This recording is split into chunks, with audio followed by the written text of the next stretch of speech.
মাথা ব্যথার কোনো আমল আছে কিনা? মাথা ব্যথা শুধু নয়, শরীরের যে কোনো অঙ্গে ব্যথা হলে আপনি একটা দোয়া পড়তে পারেন। দোয়া হলো আউযু বিইজ্জাতিল্লাহি ওয়া কুদরাতিহি মিন শাররি মা আজিদু ওয়া উহাযির। ব্যথার জায়গায় হাত রেখে, যেমন আপনার মাথায় ব্যথা, তো মাথায় হাত রেখে আপনি দোয়া পড়বেন আউযু বিইজ্জাতিল্লাহি ওয়া কুদরাতিহি মিন শাররি মা আজিদু ওয়া উহাযির। দোয়াটি ভাষ্যে কিছুটা ভিন্নতাও আছে, কোনো বর্ণনায় যেটি বলেছে এটিও একটি বর্ণনায় আছে, অথবা আপনি এটি পড়তে পারেন আউযু বিইজ্জাতিল্লাহি ওয়া কুদরাতিহি, অর্থাৎ আল্লাহর ইজ্জত, আল্লাহর সম্মান এবং আল্লাহর কুদরতের মাধ্যমে আমি আশ্রয় প্রার্থনা করি মিন শাররি মা আজিদু ওয়া উহাযির, আমি যে কষ্ট অনুভব করছি এটির ক্ষতি থেকে, অনিষ্ট থেকে আল্লাহর কাছে আশ্রয় চাচ্ছি।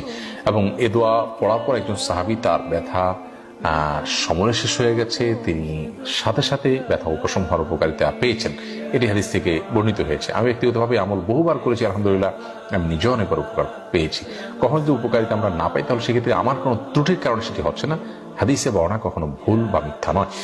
তো এক্ষেত্রে আমরা যে কোনো অঙ্গ ব্যথা হোক, সেটা পেটে ব্যথা হোক, মাথা ব্যথা হোক, এটা আমরা পড়তে পারি আউযু বিইজ্জাতিল্লাহি ওয়া কুদরাতিহি মিন শাররি মা আজিদু ওয়া উহাযির। এটা নিজের ব্যথার জন্য নিজের পড়বেন। আর একজন ব্যথাগ্রস্ত, হয়তো বাচ্চা মানুষ পড়তে পারছে না, তো তার ব্যথার জায়গা আপনি যদি ধরে পড়েন, তাহলে সেক্ষেত্রে এভাবে পড়বেন আউযু বিইজ্জাতিল্লাহি ওয়া কুদরাতিহি মিন শাররি মা ইয়াজিদু ওয়া ইউহাযির, অর্থাৎ আমি আশ্রয় চাই আল্লাহ তাআলার কাছে, আল্লাহর কুদরত এবং আল্লাহর ইজ্জতের মাধ্যমে এই মানুষটি যে কষ্ট পাচ্ছেন সেটার ক্ষতি থেকে।